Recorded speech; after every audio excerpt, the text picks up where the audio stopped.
مرحبا أهلا النوادي. Ikhwan muslimin rahimakumullah, Abu Quhafa ini ayah dari Sayyidina Abu Bakar, masuk Islam belakangan tahun 8 Hijriah di saat peristiwa Fathul Makkah. Luar biasanya Sayyidina Abu Bakar memang muhib ahlil bait ya. Sayyidina Abu Bakar ini pencinta keluarga Nabi dalam pandangan ahli sunnah wal jamaah, pencinta Nabi Muhammad dan keluarga Nabi Muhammad. Dapat informasi sang ayah masuk Islam di hadapan Nabi Muhammad sallallahu alaihi wasallam. Waktu itu ada yang mengabarkan Abu Quhafa sudah tua. Panggil Nabi Muhammad untuk bertemu Abu Quhafa. Keluarganya Sayyidina Abu Bakar mengatakan gitu. Karena ayahmu ingin masuk Islam langsung di hadapan Nabi. Apa jawaban Sayyidina Abu Bakar? Tidak layak seperti itu. Ayah saya yang harus mendatangi Nabi Muhammad. Nabi Muhammad ini besar. Kalian tidak kenal. Walaupun usianya Abu Quhafa lebih tua dari Nabi Muhammad, ini makhluk yang punya alam semesta ini, yang Allah ciptakan hanya untuk dia. Kenapa? Karena Allah ciptakan alam semesta untuk ibadah kepada Allah.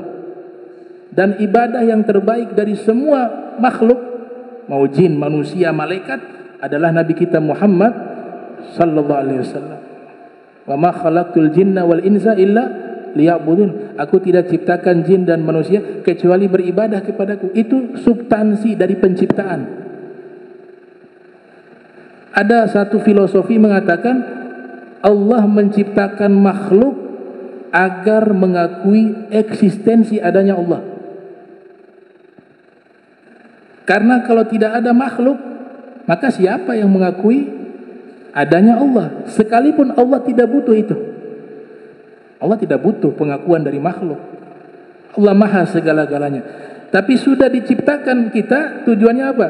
Selain ibadah, juga mengakui eksistensi adanya Sang Pencipta. Dan pengakuan yang terbaik adalah Nabi Muhammad. Yang paling ma'rifat kepada Allah adalah Rasul Muhammad sallallahu alaihi wasallam. Yang paling terbaik ibadahnya kepada Allah adalah Nabi Muhammad sallallahu alaihi wasallam. Dalam Maulid Ad-Dibai mengatakan bahwa yang semua ini surah wa anta maksud. Ya, fi Maulid Ad-Dibai. Yang lain nih alam semesta dengan isinya surah, hanya gambaran kosong. Enggak ada artinya. Wa antal maksud, tapi engkau wahai Nabi Muhammad adalah menjadi tujuan segala-galanya. Wa antal maksud. Maka Abu Quhafa datang menghadap Nabi, masuk Islam di hadapan Nabi. Apa kata Sayyidina Abu Bakar?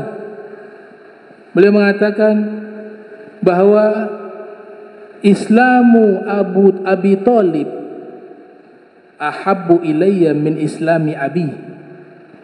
Keislaman paman Nabi Sayyidina Abi Thalib lebih aku cintai daripada keislaman ayahku Abi Quhafa. Sebab Nabi lebih cinta dan lebih senang paman beliau Sayyidina Abu Thalib masuk Islam dibanding ayah saya Abi Quhafa. Subhanallah. Bahkan beliau mengatakan di dalam Sahih Bukhari, laqarabatu Rasulillah sallallahu alaihi wasallam ahabbu ilayya an asila min garabati. Kerabatnya Nabi Muhammad sallallahu alaihi wasallam lebih aku senang untuk menjalin hubungan dengan mereka melebihi keluarga aku sendiri. Dalam satu gaul beliau mengatakan urkubu Muhammada fi ahli baitihi. Jagalah Nabi Muhammad dengan memperhatikan keluarga Nabi Muhammad sallallahu alaihi wasallam.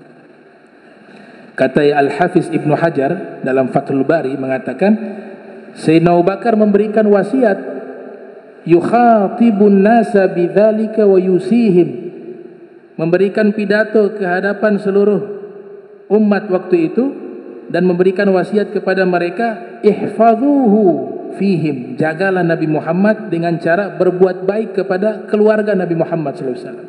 Fala tu'dhuhum wala tusi'u ilaihim, jangan pernah kalian menyakiti mereka apalagi berbuat jahat kepada mereka. Itu wasiat dari Sayyidina Abu Bakar As-Siddiq radhiyallahu ta'ala anhu warḍah di masa khilafah beliau. Di masa khilafah beliau.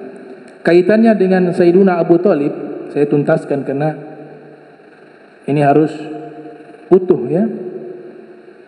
Sayyidina Abu Thalib itu keyakinan kami muslim, mukmin. Terserah yang lain pendapatnya apa. Muslim mukmin, dan ada adillah gawiyah, ada dalil-dalil yang sangat kuat yang menunjukkan beliau seorang muslim dan mukmin. Di antaranya ada yang menisbatkan syair pujian kepada Nabi Muhammad SAW. Itu yang mengubah adalah Sayyidina Abu Thalib. Sebagian ulama mengatakan syair ini dari Hasan bin Thabit, syair yang sangat terkenal. Wa dhammal ilahu isman nabi ila ismihi idza qala fil khamsi al muadzin wa ashhadu wa syaqqa lahu min ismihi liyudhillahu fadul arsy mahmudun wa hadza muhammadu. Ada yang menisbatkan ini adalah syairnya Sayyidina Abi Thalib, yang artinya Allah menggandengkan nama Nabi Muhammad dengan namanya. Apabila muadzin melantunkan azan di salat 5 waktu membaca asyhadu, lanjutannya kan ada pengakuan kepada Allah dan Nabi Muhammad, dan dibentuk nama Nabi Muhammad diambil dari nama Allah. Maka pemilik arsy yang mulia itu mulia, dan pemilik nama Muhammad manusia yang paling mulia. Ini syair ada yang dinisbatkan, ada ulama menisbatkan dari Sayyidina Abi Thalib. Di situ pengakuan Nabi Muhammad sebagai sosok manusia yang dicintai oleh Allah Subhanahu wa taala. Yang kedua, dalam kitab-kitab sirah nabawiyah sangat jelas ketika Sayyidina Abu Thalib menjadi wali perwakilan Nabi Muhammad di dalam melamar Sayyidah Khadijah. Kemudian termuat di dalam kitab-kitab sirah nabawiyah, Sayyidina Abu Thalib memberikan khutbah nikah. Tidaklah kita baca itu khutbah nikah isinya apa? Isinya pengakuan Tuhan Allah, rububiyahnya Allah diakui. Kemudian pengakuan Nabi Muhammad sebagai seorang nabi, dan mengisyaratkan manusia terbaik adalah Nabi Muhammad sallallahu alaihi wasallam. Ada pujian sanjungan kepada Allah dalam khutbah nikah. Jadi sejarah khutbah nikah dalam syariat Islam itu yang pertama kali yang merintis adalah Sayyiduna Abu Thalib. Kemudian yang ketiga, istri beliau mukminah. Semua anak beliau mukminah. Masa hanya beliau yang kafir? Bagaimana hukum seorang musyrik istrinya mukminah? Gak bisa, harus dipisah. Tapi sejarah mencatat sampai meninggal dunia kedua-duanya bersama. Sekalipun waktu itu masih di Makkah. Tapi banyak kejadian sahabat-sahabat yang mereka masuk Islam, kemudian ada pasangan mereka itu masih musyrik, diceraikan atas perintah Nabi Muhammad. Kenapa ini tidak ada perintah? Karena kedua-duanya Islam. Itu Sayyidah Fatimah, istrinya beliau, Sayyidah Fatimah bintu Asad. Itu Nabi kalau manggil, Nabi manggil bukan manggil nama, bukan manggil bibi, tidak. Imam Ja'far Shadiq mengatakan Nabi ketika memanggil Sayyidah Fatimah binti Asad selalu memanggil ya ummi, wahai ibuku. Dari kecil dirawat. Yang merawat Nabi dari kecil Sayyidina Abu Thalib dan Sayyidah Fatimah bintu Asad setelah kakek beliau Sayyidina Abdul Muttalib. Bahkan Sayyidina Anas bin Malik mengatakan tatkala Sayyidah Fatimah binti Asad wafat, Nabi duduk di bagian kepala. Kemudian Nabi mengatakan rahimaki Allahu ya ummi, kunti ummi ba'da ummi. Semoga Allah merahmatimu wahai ibuku, sungguh engkau adalah ibuku setelah ibuku. Nanya ibu yang melahirkan Sayyidah Aminah, itu ibu pertama, dan setelah ibuku adalah engkau ibuku. Bahkan Nabi memasukkan jenazahnya ke liang lahat secara langsung. Punggung Nabi digosok-gosok di liang lahat Sayyidah Fatimah binti Asad dan didoakan secara khusus. Bahkan jubah beliau fir riwayah dipakaikan waktu itu kepada Sayyidah Fatimah binti Asad. Ini istrinya Sayyiduna Abu Thalib. Anak-anak mereka muslim semuanya. Golongan perempuan ada Ummu Hani, ada Jumanah. Laki-lakinya mukmin semuanya. Yang pertama namanya Thalib. Makanya kunyahnya Abu Thalib. Nama aslinya bukan Abu Thalib. Abu Thalib artinya bapaknya Thalib. Tradisi yang ada pada waktu itu dan dijadikan sebagai satu anjuran oleh para ulama mengarang kitab Al-Kuna. Kunyah namanya. Punya anak laki-laki yang paling tua, nanti sebutan pakai namanya. Anak laki-laki yang paling tua dari Sayyidina Abu Thalib namanya Thalib, makanya dipanggil Abu Thalib, bapaknya Thalib. Tapi nama asli beliau ada yang menamakan Abdul Manaf. Abdul Manaf. Ada juga yang menyebutkan namanya Imran. Al-Imam Baihaqi dalam kitab Dalailun Nubuwah meriwayatkan wasiat daripada Sayyidina Abdul Muttalib mengatakan ausaitu man kannaituhu bi Thalib abda manafin wa huwa dzu tajarib. Saya wasiatkan kepada orang yang saya berikan kunyah bi Thalib, dengan Thalib. Dia adalah abda manaf yang memiliki pengalaman. Nah, di situ namanya Abdul Manaf. Ini yang mayoritas para sejarawan menyebutkan namanya Abdul Manaf. Kemudian punya anak lagi namanya Agil. Agil Muslim. Agil bin Abi Thalib. Nabi pernah katakan, inni uhibbuka hubbain, hubban li karabatik wa hubban lima kuntu a'lamu min hubbi ammi iyak.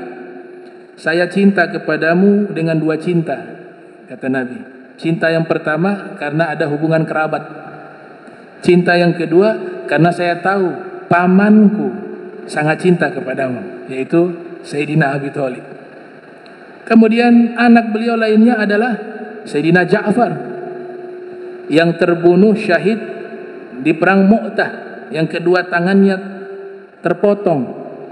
Ibnu Umar menghitung ada 99 luka tusukan, semuanya di depan. 90 tusukan. Ada yang berupa tebasan pedang, kemudian juga panah. Ada 90, semuanya di depan. Itu saudara kandungnya Sayyidina Ali. Agil wa Thalib wa Sayyidina Ja'far. Subhanallah, Nabi mencintai beliau. Nabi mengatakan dalam satu riwayat, asbahta khalqi wa khuluqi. Wahai Ja'far, kamu mirip denganku baik fisik maupun akhlakku, kata Nabi Muhammad SAW sebagai hiburan kepada Sayyidina Ja'far. Bahkan ketika kedua tangannya terputus dan wafat di perang Mu'tah, Nabi sudah mengetahui bahwa sepupu beliau akan wafat. Malaikat berikan kabar kepada Nabi Muhammad bahwa Sayyidina Ja'far telah wafat. Nabi sedih, menangis. Tapi setelah itu Nabi mengatakan kepada istrinya, kepada keluarganya Sayyidina Ja'far, mengatakan bahwa laqad abdalahullahu bihima janahain yatiru bihima fil jannati haitsu syaa. Kedua tangan yang terputus dalam peperangan tersebut, Allah mengganti dengan dua sayap. Dengan dua sayap tersebut nanti beliau terbang di surga kemanapun ia suka. Makanya jadi gelar penghormatan kepada Sayyidina Ja'far disebut Sayyidina Ja'far At-Tayyar. Beliau dimakamkan di Jordan, ya, di wilayah Urdun situ. Jordan apa Libanon di situ, di Mu'tah. Dikuburkan di situ. Kuburannya sampai sekarang masih diziarahi, masih ada. Julukan lainnya Dzul Janahain, orang yang memiliki dua sayap. Allah ganti dengan dua sayap. Ia terbang kemanapun ia suka. Sampai-sampai Nabi ketika bertemu putranya Sayyidina Ja'far, namanya Abdullah bin Ja'far, putranya Sayyidina Ja'far, Nabi katakan, hani'an laka ya Abdullah, selamat bagimu wahai Abdullah, abuka yatiru ma'al malaikati fis sama, ayahmu senantiasa terbang bersama malaikat di langit. Ibnu Umar kalau ketemu Sayyidina Abdullah bin Ja'far, dia ucapkan salam, assalamu alayka ya ibna dzil janahain, salam bagimu wahai putra orang yang memiliki dua sayap. Itu putranya siapa? Sayyiduna Abu Thalib. Apalagi yang paling akhir ini, yang paling bungsu. Fir riwayah paling bungsu Sayyidina Ali. Fir riwayah ada pendapat yang lain. Sayyidina Ali ini lebih istimewa lagi dari semua saudaranya. Kenapa? Karena Allah memerintahkan Nabi Muhammad secara khusus. Waktu itu dikasih pilihan. Anaknya Sayyidina Abu Thalib banyak nih yang laki-laki. Pilihan Nabi ingin mengasuh salah satu dari mereka. Wahyu turun, Allah perintahkan pilih Sayyidina Ali. Maka Nabi yang memilih Sayyidina Ali tinggal bersama Nabi. Satu-satunya manusia yang mendapatkan pendidikan langit 100%. Gak pernah belajar ke orang lain, langsung belajar kepada Nabi Muhammad SAW. Itu Sayyidina Ali bin Abi Thalib. Nabi didik secara langsung. Tidak terkontaminasi dengan pemikiran yang ada di luar sana. Semuanya pendidikan langit, pendidikan kenabian, pendidikannya Rabbani, pendidikannya Allah. Oh, ini kalau keutamaannya nggak cukup, saking banyak sekali kemuliaannya Imam Ali. Di antaranya Nabi mengatakan, anta minni wa ana mink. Wahai Ali, kamu bagian dariku dan aku bagian darimu, kata Nabi Muhammad SAW. Wa fir riwayah, ya Ali, anta akhi fid dunya wal akhirah. Wahai Ali, kamu saudara saya di dunia maupun di akhirat. Syekh Mutawalli Sya'rawi mengatakan, Nabi ajarkan kepada beliau 1000 ilmu. Di setiap satu ilmu cabangnya 1000 lagi. Dan diberikan ilmu langit. Beliau pernah khutbah di Basrah, di Irak, ketika menjadi khalifah. Beliau pidato, ya ayyuhan nas, salluni qabla an tafkiduni, is'aluni an turukis sama, fa inni a'rafu biha min turukil ard, walau kushifal ghita mazdatu yakina. Wahai segenap manusia, di atas mimbar beliau berbicara di hadapan orang banyak. Wahai segenap manusia, tanya kepadaku semua ilmu sebelum kalian kehilangan aku. Tanyakanlah kepadaku jalan di langit. Sesungguhnya aku lebih tahu jalan di langit melebihi jalan di bumi. Seandainya Allah buka tabir, keyakinan saya tidak bertambah. Tiba-tiba ada satu orang laki-laki angkat tangan. Saya mau bertanya. Silakan, kata Sayyidina Ali. Aina Jibril fi hadhihi sa'ah? Saat ini malaikat Jibril ada di mana? Imam Ali menatap ke langit. Kemudian sesaat menatap ke langit, beliau turunkan pandangan mengatakan, ya Syekh, anta Jibril. Wahai orang yang bertanya, orang tua tadi yang bertanya, kamu malaikat Jibril. Tiba-tiba itu terbang. Disaksikan oleh yang hadir. Fadajja min dzalikal hadirun. Semuanya suaranya berteriak, bertakbir menyaksikan hal itu. Faqalu nashhadu annaka khalifatu Rasulillah hagga. Semuanya menyatakan kesaksian. Kami bersaksi engkau benar-benar khalifahnya Rasul Muhammad sallallahu alaihi wasallam. Wah, Imam Ali punya ini banyak sekali. Ini yang bilang ulama ahli sunnah wal jamaah. Bukan di mazhab yang lain. Ulama ahli sunnah wal jamaah mengatakan demikian. Imam Ahmad wa Imam Zahabi mengatakan lam yurwa li ahadin minas sahabati fil fadaili aktsaru mimma ruwiya li Ali bin Abi Thalib. Tidak ada satupun sahabat yang memiliki keutamaan yang lebih banyak sebagaimana yang diriwayatkan tentang keutamaan Imam Ali bin Abi Thalib. Bahkan Imam Ahmad menulis kitab Fadail Amirul Mukminin Ali bin Abi Thalib. Keutamaan Al-Imam Ali bin Abi Thalib. Ditulis oleh Imam Ahmad secara khusus. Beliau punya kitab lainnya Fadail Sahabah. Ada yang mengatakan dinisbatkan ke beliau, ditulis oleh orang setelahnya. Ada juga yang mengatakan Imam Ahmad yang menulis. Ada juga yang menyatakan beliau diktekan anak beliau yang menulis. Bahkan Imam An-Nasai, ahli hadis, ahli sunnah wal jamaah, yang lahir tahun 215 Hijriah, wafat 303 Hijriah, menulis kitab Khosais Amirul Mukminin Ali bin Abi Thalib.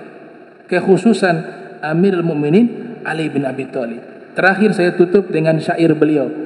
Beliau punya keutamaan, beliau simpulkan dalam syair yang sangat terkenal. Beliau mengatakan, Muhammadun akhi wa sihri, wa Hamzatu sayyidu syuhadai ammi. Nabi Muhammad adalah sepupuku, dan mertuaku. Sayyidina Hamzah, pemimpin para syuhada, adalah pamanku. Wa Ja'farul ladzi yudhi wa yumsi yatiru ma'al malaikati ibna ummi. Sayyidina Ja'far yang terbang di waktu duha dan sore bersama malaikat adalah putra dari ibuku, saudara beliau, saudara kandung. Wa bintu Muhammadin sakani wa ursi manutu lahmuha bidami wa lahmi. Dan putrinya Nabi Muhammad sallallahu alaihi wasallam, Sayyidah Fatimah, adalah istriku, bercampur dagingnya dengan darah dan dagingku. Wasibta Ahmada ibnaya minha faman minkum lahu sahmun kasahmi. Dan kedua cucu Nabi adalah putraku dari pernikahan dengan putrinya Nabi Muhammad sallallahu alaihi wasallam, Sayyidah Fatimah. Apakah ada di antara kalian yang memiliki kemuliaan seperti itu? Kata Sayyidina Ali. Faman minkum lahu sahmun kasahmi. Karena waktu itu banyak yang mulai memusuhi Sayyidina Ali, banyak yang menghinakan Sayyidina Ali. Maka Sayyidina Ali harus menyampaikan kebenaran. Beliau ceritakan dengan syair kemuliaan beliau. Kemudian beliau mengatakan, sabaktukum ilal islami turra gulaman ma balagtu awana hulmi. Saya masuk Islam paling awal, melebihi kalian semua, di saat usia saya belum mencapai usia balik. Masih anak-anak, beliau sudah Islam, menerima ajakan Nabi Muhammad sallallahu alaihi wasallam. Nah, ulama simpulkan, ya, mencari jalan tengah. Orang dewasa yang Islam pertama Sayyidina Abu Bakar. Yang paling pertama dari golongan perempuan Sayyidah Khadijah. Daripada budak yaitu Bilal. Mantan budak Zaid bin Harisah. Anak yang masih muda Imam Ali bin Abi Thalib. Tapi juga pendapat yang kuat, yang pertama kali menerima agama Islam adalah Sayyidah Khadijah dan juga Imam Ali bin Abi Thalib. Mereka bertiga yang solat pertama ketika wajib perintah solat 5 waktu, atau kewajiban solat tahajud. Tahajud wajib dulu kepada Nabi sebelum solat yang 5 waktu. Nah, insyaallah pertemuan berikut kita lanjutkan lagi. Allahumma jam'ana hadza jam'arhuma wa tafarraqan ma'suma wa la tajal minna wa la minna sakila mahruma. Subhanaka bihamdika astaghfiruka wa atubu ilaihi. Wa sallallahu alaihi Muhammadin wa ala alihi wa sahbihi wa barik wa sallam wa la minkum. Wassalamu alaikum warahmatullahi wabarakatuh.